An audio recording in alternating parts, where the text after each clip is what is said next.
Salut à tous, j'espère que vous allez super bien aujourd'hui. J'ai comme promis une deuxième vidéo avec Patrick. Aujourd'hui, il va révéler tous les secrets pour que vous soyez sec et en forme cet été.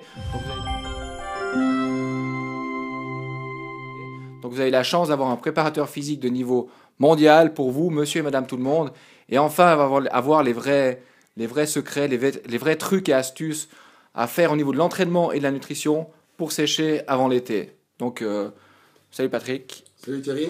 Merci pour l'interview d'aujourd'hui. C'est un plaisir. Donc, on va utiliser ce micro-là parce que j'ai que ça aujourd'hui pour l'interview. Donc, la première question, c'est quels seraient les premiers conseils que tu pourrais donner? Maintenant, tous les gens veulent sécher pour cet été. Donc, on va commencer peut-être par parler de la nutrition. Donc, quels sont les principes de base au niveau nutritionnel que tu pourrais donner pour aider quelqu'un, donc pas un athlète de haut niveau, mais monsieur et madame tout le monde, pour obtenir rapidement les résultats pour cet été? Bon, tout d'abord, bonjour à tout le monde. Tu veux que je tienne? Toi, tu peux tenir. Je reprends un petit peu ta question avec un mot que tu as utilisé, et tu as utilisé le mot secret. Le premier secret que je vous donne, c'est qu'il n'y a pas de secret. Non, c'est vrai, on rigole, mais il n'y a que le travail dur qui va vous amener à perdre du poids. Donc, ne cherchez pas des pilules magiques, ne cherchez pas un plan nutritionnel magique au citron ou à l'ananas, ou ne cherchez pas la dépuration avec 10 litres d'eau par jour. Je veux dire, j'en ai lu, vous en avez lu tous. Donc, toutes les semaines, dans certains magazines, ils vous sortent une nouvelle façon de faire un régime ou de faire une diète pour vous faire croire que vous allez perdre du poids. Et en fait, ce qui se passe, c'est que vous allez peut-être perdre 1 ou 2 kilos si vous suivez certains protocoles super extrêmes, mais c'est pas du gras. Vous allez perdre un peu de poids, rétention d'eau, parce que vous changez vos habitudes alimentaires, vous structurez différemment votre régime alimentaire, mais c'est pas une perte de poids à long terme. Donc, il n'y a pas de miracle, il n'y a pas de secret. C'est assez simple, en fait, le fait de perdre du poids et se mettre en forme. Au niveau nutritionnel, la façon la plus simple, c'est de réduire l'apport de glucides. C'est très très simple. Donc déjà, il faut créer un déficit calorique. Ça veut dire que les calories qu'on brûle doivent être plus que les calories qu'on consomme. C'est très très simple. C'est Nutrition Basic 101. Donc, et ça, je fais avec des athlètes qui font même des concours au niveau professionnel. La première chose qu'on doit créer, c'est un déficit calorique. Après, c'est important que ce déficit calorique ne soit pas trop important trop rapidement. Par exemple, si vous avez un besoin journalier de peut-être 2000-2500 calories par jour, il ne faut pas passer à 1000 en pensant que vous allez perdre plus rapidement au mieux du poids. Donc, il faut vraiment aller descendre gentiment avec les calories. Encore mieux, c'est ce que je conseille moi, surtout au niveau sportif, c'est de cycler les calories. Ça veut dire que si vous avez un besoin métabolique de 2500 calories, ce qu'on va faire, c'est réduire à des jours peut-être à 1700, 1800 calories, et puis remonter systématiquement à 2500. Donc l'information de base, donc l'information de ces 2500 calories qui constituent votre baseline, doit toujours être présent dans le régime. Il ne faut pas trop longtemps réduire tout le temps les calories. Donc il faut toujours revenir 1 ou 2 jours, ça dépend de la fréquence, la structure de votre régime, à un niveau entre guillemets normal. Et comme ça, systématiquement, semaine après semaine, on perd du poids. Au niveau de l'entraînement aussi, il n'y a pas de secret. Dans le sens que l'important, c'est d'essayer de garder un entraînement fonctionnel et relativement lourd. Je dis relativement lourd, ça ne veut pas dire soulever des charges énormes, parce que la force, elle se réduit au régime. Mais il ne faut pas oublier que si vous avez une certaine densité et masse musculaire, vous l'avez acquis en faisant une certaine quantité de poids à l'entraînement. Donc, vous avez une certaine force. Cette force vous a permis d'avoir les muscles que vous voyez dans le miroir tous les matins. Si vous commencez à réduire la charge à l'entraînement ou changer, structurer trop différemment les entraînements, le muscle, il n'a plus de raison d'être. Parce que vous réduisez les calories, peut-être vous allez faire de l'exercice cardiovasculaire, et en plus, vous allez réduire la charge à l'entraînement. Donc le stress, la réponse physiologique du muscle sera une perte de densité musculaire. Et ça, c'est la chose la plus grave qui peut se passer dans un régime, c'est d'avoir une perte musculaire. Parce que c'est le muscle qui décide à 90% la qualité de votre métabolisme, donc la capacité d'utiliser les calories comme énergie, ça se décide à travers le muscle. C'est qu'il y a aussi l'effet de la thyroïde, mais la thyroïde est aussi liée directement à la quantité de calories et au muscle. Donc c'est très important de garder une certaine masse musculaire au régime et pas commencer à faire 4 heures de vélo par jour parce que vous allez perdre plutôt de la masse musculaire que du muscle, que du gras. Ok, donc si je comprends bien, à partir de demain, on commence à vouloir sécher pour l'été. Imaginons que notre besoin calorique journalier est à 2500 calories. Tu conseilles de faire par exemple premier jour, deuxième jour à 1700, 1600 calories. Troisième jour, tu remontes. Quatrième jour et cinquième jour, tu redescends. Et tu as un jour par semaine où tu remontes à 2500 calories. C'est ça? C'est plus ou moins ça. En fait, moi, ce que je conseille, c'est de même pas mesurer les calories, ce qui est juste, hein, mais de mesurer l'apport de glucides. Une fois qu'on a une structure alimentaire, donc on sait les quantités de protéines, de glucides et de gras qu'on a pour maintenir notre poids, maintenir notre forme.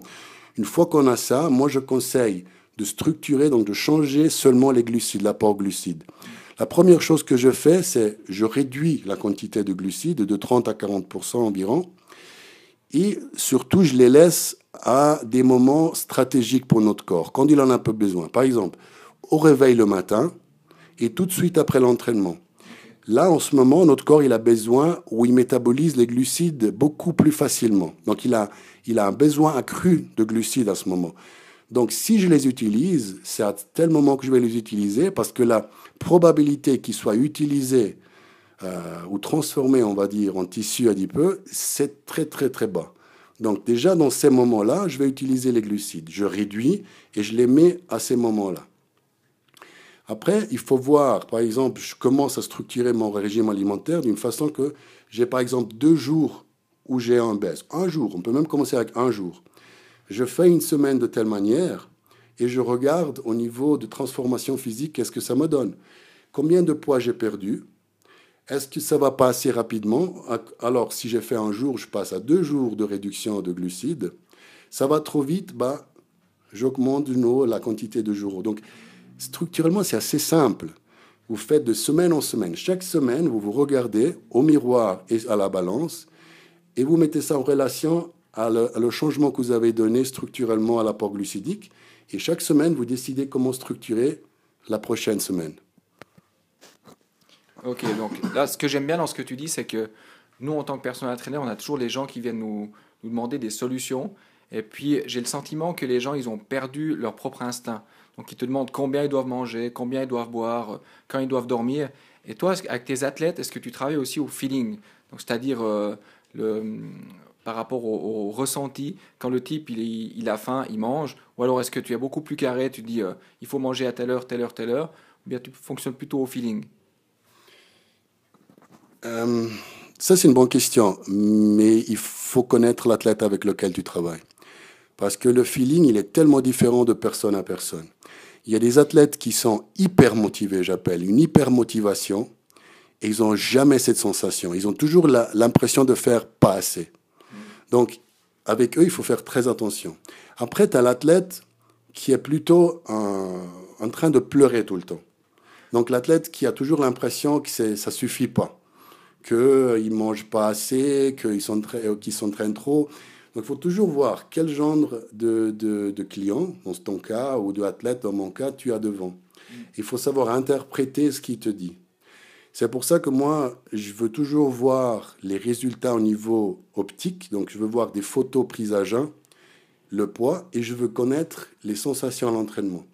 Donc, ta performance à l'entraînement, le poids, le changement de poids et la réponse visuelle, je décide sur ça. Rarement, je décide sur ce qu'un athlète me dit parce qu'un athlète, et même une personne, dans ton cas un client à toi, quand ils font un régime, ils ne sont plus objectifs. Parce que tu réagis donc il y a des réactions de survie, d'instinct de survie qui prend le dessus et tu n'es plus rationnel. Donc un coach, il peut écouter ce que tu as à dire, mais tu dois savoir interpréter. Donc à la fin, la décision, tu ne la prends pas sur la base de ce que le client il te dit, mais ce que tu vois. Parce que c'est dangereux de trop écouter. Après, rarement, j'ai des clients, j'ai des athlètes qui sont très, très, très droits, qui savent exactement ce qu'ils recherchent et ils savent interpréter leur corps très bien. Mais ça t'apprend au fur et à mesure. Et avec eux, oui, j'ai une discussion. J'écoute. Mais je dirais 90% des gens, une fois qu'ils commencent le régime, vraiment, c'est un roller coaster, comme on appelle. C'est des montagnes russes, tu comprends? Alors, un jour, tout va bien, le lendemain, tout va mal. Donc, il faut toujours savoir interpréter un peu les choses. Ok, donc je pense que c'est très clair pour vous. Donc il suffit juste de changer les premières habitudes alimentaires en jonglant sur les glucides. Observez-vous dans le miroir. Si ça bouge pas au niveau de la taille, c'est qu'il y a quelque chose à changer au niveau de l'alimentation. Si à l'entraînement, tu n'as pas suffisamment d'énergie ou suivant comment tu te sens, tu as aussi quelque chose à changer au niveau de l'alimentation. Donc réapprendre à s'écouter et surtout à se regarder comment on évolue. Justement. Et peut-être une chose que je devrais rajouter, et ça c'est surtout vrai pour des gens, excusez-moi le terme, mais normal. Pour nous les bodybuilders, vous êtes des gens normaux. C'est de ne pas chercher les extrêmes. C'est très très dangereux d'éliminer radicalement les calories ou de réduire les calories ou d'enlever carrément certains aliments. On a toujours besoin quand même une complexité de nutriments qui doivent être présents dans notre nutrition, même pas seulement à cause de la santé, chose qui est important, mais vraiment à cause du résultat. Si vous êtes trop extrême, si vous éliminez trop de calories ou de nutriments de votre plan alimentaire en pensant que ça va vous aider, en fait, vous short-circuitez votre système. Le corps, il va réagir. Donc, moins est fort l'impact qu'on donne au corps, et plus le corps il saura nous suivre. Si on demande trop, et spécialement trop rapidement à notre corps, il va commencer à se mettre en mode de défense. Et après, vous réagissez plus. Donc après, c'est vraiment le corps qui prend le dessus de tout le régime et c'est très difficile de manipuler après les choses. Donc soyez modérés dans vos décisions. Patientez, il ne faut pas vouloir perdre 10 kilos en 2 semaines, ça n'existe pas. La capacité d'un corps de perdre du gras, ça dépend de la masse musculaire, c'est clair, du métabolisme, mais ça va de 300-400 grammes à peut-être 1 kilo maximum par semaine. C'est déjà énorme. Si vous perdez du poids plus rapidement, c'est pas du gras, donc vous allez perdre quelque chose d'autre. Donc ne cherchez pas ces réductions de poids trop rapides, trop extrêmes, parce que les extrêmes vous amènent juste seulement à avoir des problèmes. Ok, bon, bah, c'est beaucoup plus clair. Maintenant, comme je regarde beaucoup Internet, je m'intéresse beaucoup à tout ce qui est santé et forme, on remarque une tendance actuelle sur les gens qui consomment des smoothies, beaucoup de jus de fruits, de jus de légumes, et puis même je vois des bodybuilders, après je sais pas la véracité de leurs propos, mais est-ce qu'on peut atteindre un physique musclé en étant végétarien et en prenant des smoothies de jus de fruits et de légumes durant la journée? Comment tu te positionnes par rapport à ça? Bon, je vais essayer de rester politiquement correct et diplomatique. Non, à part l'humorisme. En fait, perdre du poids, c'est relativement simple, comme je l'ai dit au début. Si vous créez un déficit calorique, donc du moment où vous mangez moins de calories de ce que vous consommez, vous allez perdre du poids. Donc, même en mangeant du smoothie ou peut-être un sneaker, si vous faites le count your macros, compter les macronutriments, ça peut marcher. Est-ce que c'est la meilleure façon de perdre du poids? Probablement pas. Parce que le timing nutritionnel, surtout dans une perte de poids, est extrêmement important. Le timing, qu'est-ce que ça veut dire? Ça veut dire le besoin métabolique de notre corps est différent pendant la journée selon nos activités. Donc c'est important de le suivre.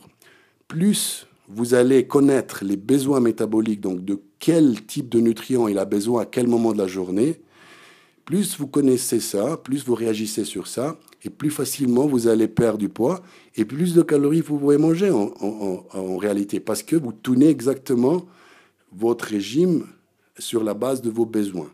Après, un smoothie, des protéines végétales. Oui, on peut perdre du poids en prenant ça. Un smoothie est fait de fruits. Le fruit, normalement, à 90%, ça contient de la fructose. La fructose, c'est un monosaccharide qui n'est pas métabolisé en glycogène musculaire, mais que hépatique. Et ça baisse le GLUT2. Ça baisse quoi? Ça baisse un enzyme qui métabolise la glucose. Donc ça short-circuite la formation de glycogène musculaire. Alors, si on prend un petit peu, ça va nous empêcher de perdre du poids? Non. Si on en prend beaucoup, peut-être un peu plus. C'est la meilleure façon techniquement de perdre du poids? Non. Est-ce la meilleure au niveau de la santé? Non. Pourquoi? Parce que c'est pas parce que c'est naturel, c'est pas parce que c'est un fruit ou un légume que automatiquement c'est la meilleure solution. De nouveau, il ne faut pas chercher les extrêmes. Notre corps a besoin de protéines. Ces protéines peuvent venir d'une source végétale, absolument pas de problème. Mais il faut savoir que la protéine végétale, pour l'anabolisme protéique, probablement n'est pas la meilleure solution, parce qu'il y a certains acides aminés qui sont carents. On peut le faire? Oui, on peut le faire. Au niveau de la santé, ça peut avoir des effets positifs? Sûrement, ça peut avoir des effets positifs. Donc, il faut toujours savoir qu'est-ce qu'on recherche. On recherche la performance. Il faut utiliser ce que le Dieu et la nature nous a mis dans les mains. Donc, la protéine animale a une certaine importance. On peut le faire aussi végétariement avec des smoothies. Oui, on peut le faire.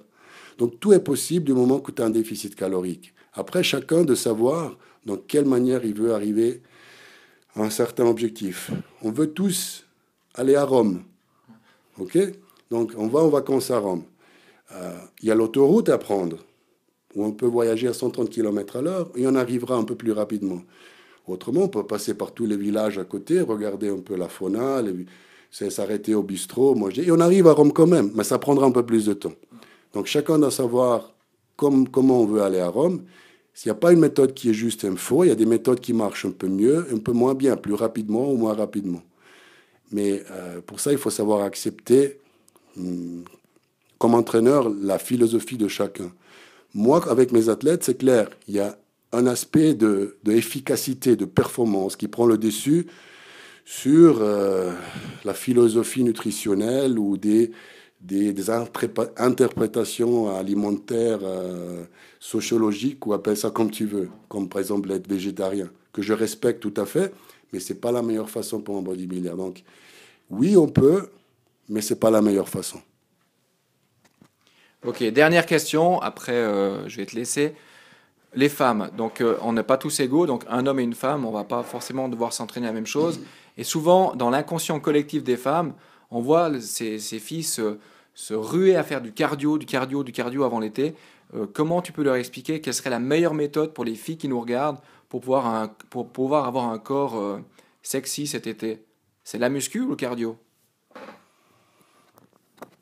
Ça, c'est aussi une bonne question que je reçois assez systématiquement. C'est clair que si tu me demandes cardio ou entraînement avec les poids, ma réponse est tout de suite entraînement avec les poids.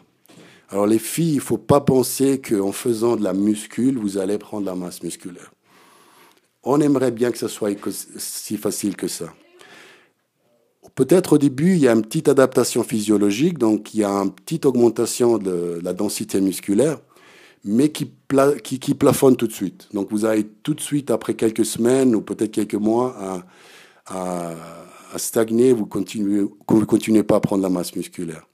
Par contre, en donnant raison d'être à votre muscle, vous allez simplement améliorer la capacité d'utiliser les nutriments. Donc vous allez augmenter votre métabolisme. Et c'est ça qui va brûler mieux les calories. Le système, donc faire l'exercice cardiovasculaire, si c'est ensemble un entraînement de musculation, je dis oui. Mais les quantités d'heures qu'on passe sur le tapis roulant ou en faisant du cardio ne doivent pas dépasser les quantités d'heures qu'on passe à la musculation. Okay.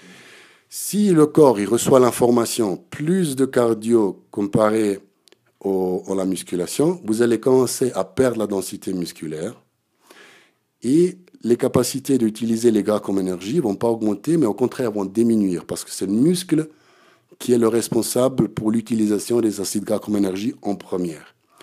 Augmenter la capacité cardiovasculaire, ça ne donne pas plus de perte de poids. Au contraire. Donc il faut bien savoir jongler entre cardio et entraînement du poids. Et moi, je dis toujours qu'il faut toujours avoir un peu plus d'entraînement musculaire que cardiovasculaire. Ça, c'est mon conseil pour les filles. Et n'ayez pas peur d'utiliser des poids lourds parce que vous n'allez pas devenir des bodybuilders en faisant ça. mais à la longue, vous allez changer votre structure. Vous n'allez pas devenir plus massif, mais plus dense, donc plus ferme. Et c'est ça qui va vous aider à brûler mieux les calories. Pas le fait que vous passiez 5 heures sur un tapis roulant, surtout en mangeant 500 calories par jour, parce que ça, c'est l'anorexisme et c'est plus la perte de poids. Ok, bah merci beaucoup Patrick, j'aurai encore tellement de questions, mais on fera certainement d'autres vidéos. Donc je pense que vous avez trouvé vos réponses dans cette vidéo. Avec Patrick, on est en train de monter un programme où tu vas expliquer ta méthode SST. Donc elle sera bientôt disponible sur Internet. Et si vous avez des questions ou quoi que ce soit, laissez des commentaires en dessous. Et puis on fera une vidéo pour répondre aux questions de manière beaucoup plus... c'est beaucoup plus facile que de répondre au cas par cas. Donc laissez vos commentaires en dessous pour vos questions. Et puis si vous avez aimé cette vidéo, likez-la, abonnez-vous à la chaîne YouTube. Et nous on vous dit à bientôt pour de prochaines vidéos. Bye!